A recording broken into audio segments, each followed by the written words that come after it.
JKR അക്കാഡമിയിലേക്ക് എല്ലാവർക്കും ഒരിക്കൽ കൂടി സ്വാഗതം. ആദ്യം തന്നെ റിക്വസ്റ്റ് ഉണ്ട്, നിങ്ങൾ ആദ്യമായിട്ടാണ് ഈ ചാനൽ കാണുന്നതെങ്കിലോ ഇതുവരെ സബ്സ്ക്രൈബ് ചെയ്തിട്ടില്ല എങ്കിലോ ഇന്ന് തന്നെ സബ്സ്ക്രൈബ് ചെയ്യുക. അതോടൊപ്പം തന്നെ ബെൽ ബട്ടൺ ക്ലിക്ക് ചെയ്താൽ മാത്രമേ ഞാൻ ക്ലാസ്സുകൾ അപ്പോൾ തന്നെ നിങ്ങൾക്ക് നോട്ടിഫിക്കേഷൻ ലഭ്യമാവുകയുള്ളൂ.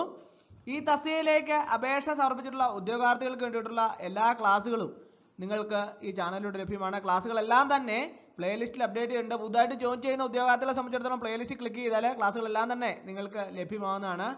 ഇന്ന് നമ്മൾ 25/6/2024 നടന്ന പരീക്ഷയുടെ ക്വസ്റ്റ്യൻ പേപ്പർ ആണ് ഇന്ന് നമ്മൾ ഡിസ്കസ് ചെയ്യാൻ പോകുന്നത്. വളരെ ഇമ്പോർട്ടന്റ് ആണ്, ഉറപ്പായിട്ടും പരീക്ഷയ്ക്ക് പ്രതീക്ഷിക്കാവുന്ന ചോദ്യങ്ങളാണ്.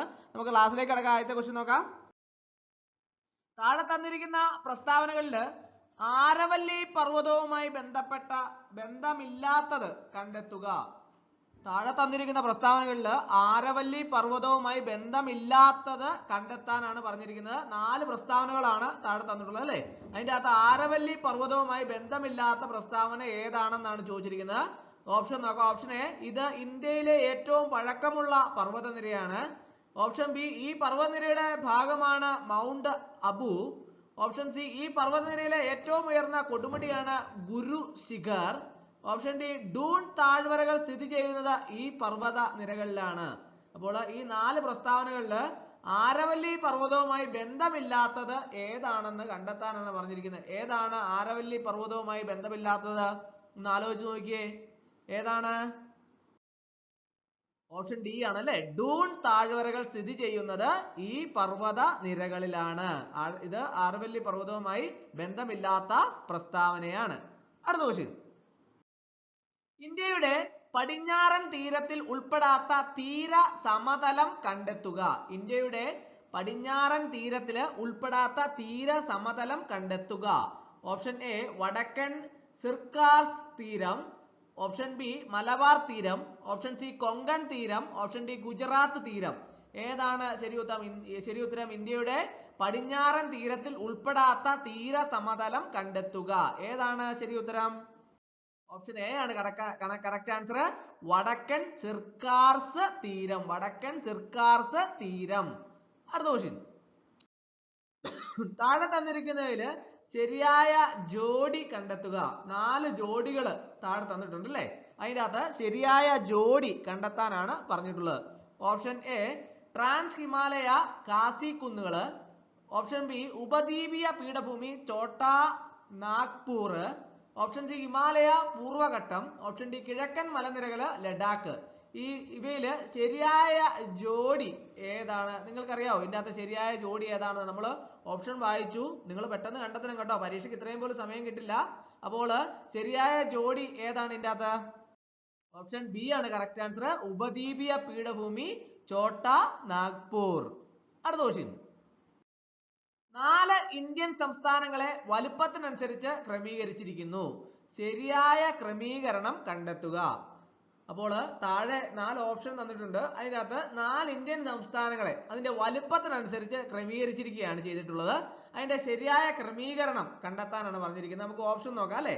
Option A, Rajasthan, Madhya Pradesh, Maharashtra, Uttar Pradesh. Option B, Rajasthan, Maharashtra, Uttar Pradesh, Madhya Pradesh. Option C, Rajasthan, Uttar Pradesh, Madhya Pradesh, Maharashtra. Option D, Madhya Pradesh, Maharashtra, Rajasthan, Uttar Pradesh. 4 സംസ്ഥാനങ്ങളാണ് കൊടുത്തിട്ടുള്ളത് അല്ലെ. അതിന്റെ വലിപ്പം കൃത്യമായിട്ട് അറിയാമെങ്കിൽ വളരെ എളുപ്പത്തിൽ കണ്ടെത്താൻ സാധിക്കും. ഏതാണ് ശരി ഉത്തരം? പെട്ടെന്ന് ആലോചിച്ച് ഏതാണ് ശരി ഉത്തരം? ഓപ്ഷൻ എ ആണ് അല്ലെ, രാജസ്ഥാൻ. അതിനുശേഷം ഏതാണ്? മധ്യപ്രദേശ്. അതിനുശേഷം മഹാരാഷ്ട്ര. അതിനുശേഷം ഉത്തർപ്രദേശ്. അപ്പോൾ ഓപ്ഷൻ എ ആണ് കറക്റ്റ് ആൻസർ. അടുത്ത ക്വസ്റ്റ്യൻ, അറ്റോർണിയോ ഗുട്ടറസ് ഇപ്പോൾ വാർത്തകളിൽ ഇടം നേടുന്ന വ്യക്തിയാണ്. ആരാണ് ഇദ്ദേഹം?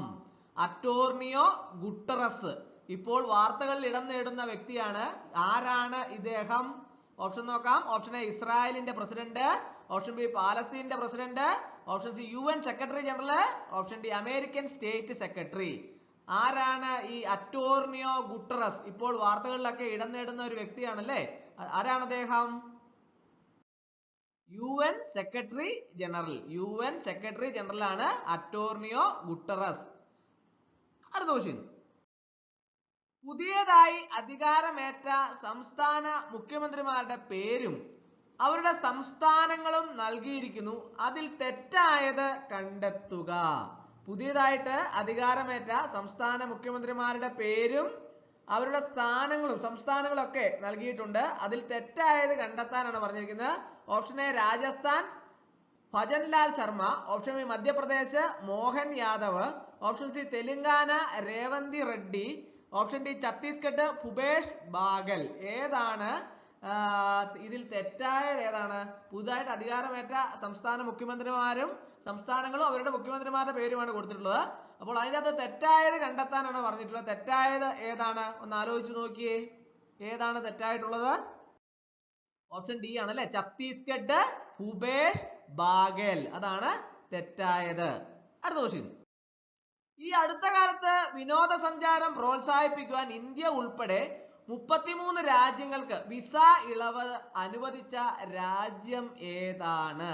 ഈ അടുത്ത കാലത്ത് വിനോദസഞ്ചാരം പ്രോത്സാഹിപ്പിക്കുവാൻ ഇന്ത്യ ഉൾപ്പെടെയുള്ള 33 രാജ്യങ്ങൾക്ക് വിസ ഇളവ് അനുവദിച്ച രാജ്യം ഏതാണ്? Option A Russia, option B Iran, option C France, option D Nepal. ഏത് രാജ്യമാണ് വിസ ഇളവ് അനുവദിച്ചത്? ഏതാണ്? ഓപ്ഷൻ ബി ആണ് കറക്റ്റ് ആൻസർ. ഇറാൻ ആണ് അല്ലെ, ഇറാൻ. അടുത്ത ക്വസ്റ്റ്യൻ. 2024 ലോകസഭാ തെരഞ്ഞെടുപ്പിന് ഒപ്പം നിയമസഭാ തെരഞ്ഞെടുപ്പ് നടക്കുന്ന സംസ്ഥാനങ്ങൾ ഏതെല്ലാമാണ്? 2024 ലോകസഭാ തെരഞ്ഞെടുപ്പിനൊപ്പം നിയമസഭാ തെരഞ്ഞെടുപ്പ് നടക്കുന്ന സംസ്ഥാനങ്ങൾ ഏതെല്ലാമാണ്? Option A Andhra Pradesh Haryana, option B Odisha Andhra Pradesh, option C Maharashtra Tamil Nadu, option D Haryana Punjab. 2024 Lok Sabha തെരഞ്ഞെടുപ്പിനൊപ്പം നിയമസഭാ തെരഞ്ഞെടുപ്പ് നടക്കുന്ന സംസ്ഥാനങ്ങൾ ഏതെല്ലാമാണ്? ഏതെല്ലാമാണ്? ഒഡീഷ ആന്ധ്രാപ്രദേശ്. ഒഡീഷ ആന്ധ്രാപ്രദേശ്. ഓപ്ഷൻ ബി ആണ് കറക്റ്റ് ആൻസർ. അടുത്ത ക്വസ്റ്റ്യൻ. ചുവടെ നൽകിയിരിക്കുന്ന ജില്ലകളില് കർണാടകയുമായി അതിർത്തി പങ്കിടുന്ന കേരളത്തിലെ ജില്ലകൾ കണ്ടെത്തുക. ചുവടെ നൽകിയിരിക്കുന്ന ജില്ലകളില് കർണാടകയുമായി അതിർത്തി പങ്കിടുന്ന കേരളത്തിലെ ജില്ലകൾ കണ്ടെത്താനാണ് പറഞ്ഞിരിക്കുന്നത്. 1 കണ്ണൂര്, 2 കാസർഗോഡ്, 3 തൃശ്ശൂര്, 4 പാലക്കാട്. ഏതൊക്കെ ജില്ലകളാണ് കർണാടകയുമായി അതിർത്തി പങ്കിടുന്നത്? കേരളത്തിലെ ജില്ലകളാണ് താഴെ തന്നിട്ടുള്ളത്. അതിനകത്ത് കർണാടകയുമായി അതിർത്തി പങ്കിടുന്ന ജില്ലകൾ ഏതൊക്കെയാണ്? Option A 1 and 2, option B 2 and 3, option C 3 and 4, option D 1 and 4. ഏതാണ് ശരി ഉത്തരം? ആലോചിച്ച് നോക്കിയേ. 1ഉം 2ഉം ആണ് അല്ലെ. കണ്ണൂരും കാസർഗോഡുമാണ് കർണാടകയുമായി അതിർത്തി പങ്കിടുന്ന കേരളത്തിലെ 2 ജില്ലകൾ. അടുത്ത ക്വസ്റ്റ്യൻ. കേരളത്തിലെ മൊത്തം താലൂക്കുകളുടെ എണ്ണം എത്രയാണ്? കേരളത്തിലെ മൊത്തം താലൂക്കുകളുടെ എണ്ണം എത്രയാണ്? Option A 78, option B 63, option C 92, option D 67. കേരളത്തിലെ മൊത്തം താലൂക്കുകളുടെ എണ്ണം എത്രയാണ്? 78 ആണ് അല്ലെ. 78 ആണ് കേരളത്തിലെ മൊത്തം താലൂക്കുകളുടെ എണ്ണം. അടുത്ത ക്വസ്റ്റ്യൻ. താഴെ തന്നിരിക്കുന്നതിൽ കൂട്ടത്തിൽ ചേരാത്തത് കണ്ടെത്തുക. താഴെ തന്നിരിക്കുന്ന ഓപ്ഷന്റെ അകത്ത് കൂട്ടത്തിൽ ചേരാത്തത് കണ്ടെത്താനാണ് പറഞ്ഞിട്ടുള്ളത്. ഓപ്ഷൻ എ ശാസ്താംകോട്ട കായല്, ഓപ്ഷൻ ബി പൂക്കോട് തടാകം, ഓപ്ഷൻ സി അട്ടമുടി കായല്, ഓപ്ഷൻ ഡി വെള്ളായണി തടാകം. അപ്പോൾ ഇതിന്റെ അകത്ത് വളരെ എളുപ്പത്തിൽ എല്ലാവർക്കും കണ്ടെത്താൻ പറ്റും അല്ലെ. ഏതാണ് അതിന്റെ അകത്ത്? അട്ടമുടി കായലാണ് ഇതിന്റെ കൂട്ടത്തിൽ ചേരാത്തത്. അടുത്ത ക്വസ്റ്റ്യൻ. പെരിയാർ നദിയുമായി ബന്ധമില്ലാത്ത പ്രസ്താവന കണ്ടെത്തുക. 4 പ്രസ്താവനകളാണ് താഴെ തന്നിട്ടുള്ളത്. അതിന്റെ അകത്ത് പെരിയാർ നദിയുമായി ബന്ധമില്ലാത്ത പ്രസ്താവന കണ്ടെത്താനാണ് പറഞ്ഞിട്ടുള്ളത്. ഓപ്ഷൻ എ ഈ നദി പശ്ചിമഘട്ടത്തിൽ നിന്ന് ഉത്ഭവിക്കുന്നു, ഓപ്ഷൻ ബി ഈ നദി വിശാലമായ ഡെൽറ്റ സമതലം സൃഷ്ടിക്കുന്നു, ഓപ്ഷൻ സി എറണാകുളം ജില്ലയിൽ വെച്ചാണ് ഈ നദി അറബിക്കടലുമായി ചേരുന്നത്, ഓപ്ഷൻ ഡി ഇടമലയാർ അണക്കെട്ട് ഈ നദിയുമായി ബന്ധപ്പെട്ടിരിക്കുന്നു. ഏതാണ് പെരിയാർ നദിയുമായി ബന്ധമില്ലാത്ത പ്രസ്താവന? ചോദ്യം കൃത്യമായിട്ട് വായിക്കണം. പെരിയാർ നദിയുമായി ബന്ധമില്ലാത്ത പ്രസ്താവന കണ്ടെത്താനാണ് പറഞ്ഞിരിക്കുന്നത്. ഏതാണ് പെരിയാർ നദിയുമായി ബന്ധമില്ലാത്ത പ്രസ്താവന? ആലോചിച്ച് നോക്കിയേ. ഓപ്ഷൻ ബി ആണ് അല്ലെ. ഈ നദി വിശാലമായ ഡെൽറ്റ സമതലം സൃഷ്ടിക്കുന്നു. അതാണ് പെരിയാർ നദിയുമായി ബന്ധമില്ലാത്ത പ്രസ്താവന. അടുത്ത ക്വസ്റ്റ്യൻ. തന്നിരിക്കുന്ന ജലവൈദ്യുത പദ്ധതികളിൽ ചേരാത്ത ജോഡി കണ്ടെത്തുക. 4 ജലവൈദ്യുത പദ്ധതികൾ താഴെ തന്നിട്ടുണ്ട്. അതിൻ്റെ അകത്ത് ചേരാത്ത ജോഡി കണ്ടെത്താനാണ് പറഞ്ഞിരിക്കുന്നത്. ഓപ്ഷൻ നോക്കാം. Option A Pallivasal Idukki, option B Sholayar Palakkad, option C Kuttiyadi Kozhikode, option D Kallada Kollam. ഏതാണ് ഇതിനകത്ത് ചേരാത്ത ജോഡി? ഒന്ന് ആലോചിച്ച് നോക്കിയേ. എല്ലാവരും PSC പഠിക്കുന്ന ഉദ്യോഗാർത്ഥികളാണ്. നിങ്ങൾക്ക് എല്ലാവർക്കും ഈ ജലവൈദ്യുത പദ്ധതികളെ കുറിച്ചൊക്കെ കൃത്യമായിട്ട് അറിയാവുന്ന ആൾക്കാരാണ്. അപ്പോൾ ഇതിന്റെ അകത്ത് ചേരാത്ത ജോഡി ഏതാണ്? ഷോളയാർ പാലക്കാടാണ് ചേരാത്ത ജോഡി. അടുത്ത ക്വസ്റ്റ്യൻ.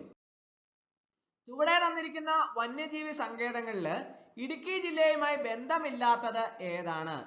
4 വന്യജീവി സങ്കേതങ്ങളാണ് താഴെ തന്നിട്ടുള്ളത് അല്ലെ ഓപ്ഷൻ്റെ അകത്ത്. അപ്പോൾ അതിൻ്റെ അകത്ത് ഇടുക്കി ജില്ലയുമായി ബന്ധമില്ലാത്തത് ഏതാണെന്ന് കണ്ടുപിടിക്കുക. Option A Kurinjimala, option B Chinnar, option C Periyar, option D Aralam. ഏതാണ് ഇടുക്കി ജില്ലയുമായി ബന്ധമില്ലാത്തത്? ആറളമാണ് അല്ലെ. ഓപ്ഷൻ ഡി ആണ് ഇടുക്കി ജില്ലയുമായിട്ട് ബന്ധമില്ലാത്ത ആറളമാണ്. ആറളം വന്യജീവി സങ്കേതമാണ് ഇടുക്കി ജില്ലയുമായി ബന്ധമില്ലാത്തത്. അടുത്ത ക്വസ്റ്റ്യൻ. വരയാടുകളെ പ്രധാനമായും കാണുന്ന ദേശീയോദ്യാനം ഏത്? വരയാടുകളെ പ്രധാനമായും കാണുന്ന ദേശീയോദ്യാനം ഏതാണ്?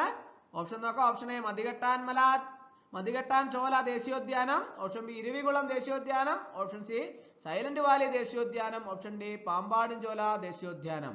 എവിടെയാണ് വരയാടുകളെ പ്രധാനമായും കാണുന്ന ദേശീയോദ്യാനം? എല്ലാവരും ഒന്ന് ആലോചിച്ച് ഏതാണ് ശരി ഉത്തരം?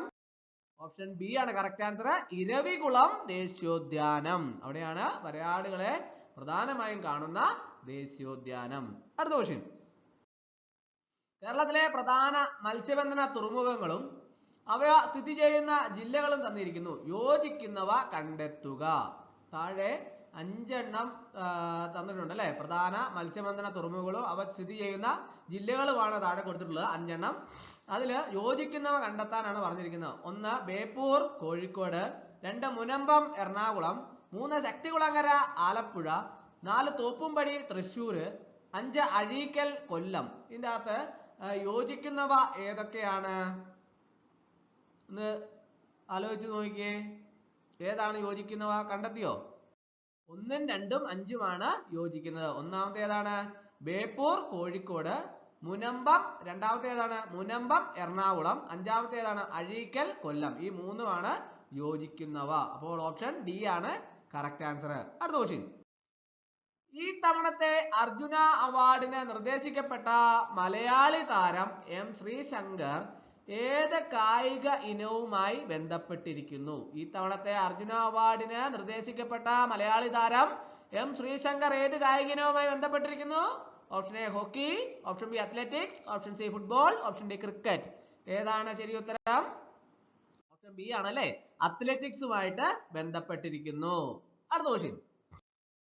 ഇന്ത്യയിൽ നടക്കുന്ന 4 തരം തെരഞ്ഞെടുപ്പ് താഴെ പറയുന്നു. അതിൽ കേന്ദ്ര തെരഞ്ഞെടുപ്പ് കമ്മീഷൻ നടത്താത്ത തെരഞ്ഞെടുപ്പ് ഏതാണ്? ഇന്ത്യയിൽ നടക്കുന്ന 4 തരം തെരഞ്ഞെടുപ്പിനെ കുറിച്ചാണ് താഴെ കൊടുത്തിട്ടുള്ളത്. അതിൽ കേന്ദ്ര തെരഞ്ഞെടുപ്പ് കമ്മീഷൻ നടത്താത്ത തെരഞ്ഞെടുപ്പ് ഏതാണെന്നാണ് ചോദിച്ചിരിക്കുന്നത്. ഓപ്ഷൻ നോക്കാം അല്ലെ. ഓപ്ഷൻ എ ഇന്ത്യൻ പ്രസിഡന്റിന്റെ തെരഞ്ഞെടുപ്പ്, ഓപ്ഷൻ ബി ലോക്സഭാ തെരഞ്ഞെടുപ്പ്, ഓപ്ഷൻ സി നിയമസഭാ തെരഞ്ഞെടുപ്പ്, ഓപ്ഷൻ ഡി പഞ്ചായത്ത് തെരഞ്ഞെടുപ്പ്. എല്ലാവർക്കും അറിയാവുന്ന ഒരു ചോദ്യമാണ് അല്ലെ. ഏതാണ് ഉത്തരം? പഞ്ചായത്ത് തെരഞ്ഞെടുപ്പാണ് കേന്ദ്ര തെരഞ്ഞെടുപ്പ് കമ്മീഷൻ നടത്താത്ത തെരഞ്ഞെടുപ്പ്. ബാക്കിയെല്ലാം കേന്ദ്ര തെരഞ്ഞെടുപ്പ് കമ്മീഷൻ നടത്തുന്ന തെരഞ്ഞെടുപ്പാണ്. അടുത്ത ക്വസ്റ്റ്യൻ. നഗരങ്ങളിലെ തൊഴിൽ രഹിതർക്ക് പ്രയോജനപ്പെടുന്ന പരിപാടി സർക്കാരിന്റെ ഏത് പദ്ധതിയുമായി ബന്ധപ്പെട്ടിരിക്കുന്നു? നഗരങ്ങളിലെ തൊഴിൽ രഹിതർക്ക് പ്രയോജനപ്പെടുന്ന പരിപാടി സർക്കാരിന്റെ ഏത് പദ്ധതിയുമായി ബന്ധപ്പെട്ടിരിക്കുന്നു? Option A Antyodaya Anna Yojana, option B Annapurna, option C Swarna Jayanti Shahari Rozgar Yojana, option D Mahatma Gandhi ഗ്രാമീണ തൊഴിലുറപ്പ് പദ്ധതി. ഏതാണ് ശരി ഉത്തരം? നഗരങ്ങളിൽ തൊഴിൽ രഹിതർക്ക് പ്രയോജനപ്പെടുന്ന പരിപാടി സർക്കാരിന്റെ ഏത് പദ്ധതിയുമായി ബന്ധപ്പെട്ടിരിക്കുന്നു? ഓപ്ഷൻ സി ആണ് കറക്റ്റ് ആൻസർ. സ്വർണ്ണ ജയന്തി ഷഹാരി റോസ്ഗാർ യോജന. അടുത്ത ക്വസ്റ്റ്യൻ. ബ്രിട്ടീഷ് ഭരണത്തെ വെണ്ണീച്ച ഭരണം എന്ന് വിശേഷിപ്പിച്ച സാമൂഹിക പരിഷ്കർത്താവ് ആര്? ബ്രിട്ടീഷ് ഭരണത്തെ വെണ്ണീച്ച ഭരണം എന്ന് വിശേഷിപ്പിച്ച സാമൂഹിക പരിഷ്കർത്താവ് ആരാണ്? ഓപ്ഷൻ എ ചട്ടമ്പി സ്വാമികൾ, ഓപ്ഷൻ ബി വൈകുണ്ഠ സ്വാമികൾ, ഓപ്ഷൻ സി ശ്രീനാരായണ ഗുരു, ഓപ്ഷൻ ഡി അയ്യങ്കാളി. ആരാണ്? ഓപ്ഷൻ ബി ആണ് കറക്റ്റ് ആൻസർ. വൈകുണ്ഠ സ്വാമികൾ. ഇന്നത്തെ ക്ലാസ് എല്ലാവർക്കും ഇഷ്ടമായെന്ന് വിചാരിക്കുന്നു.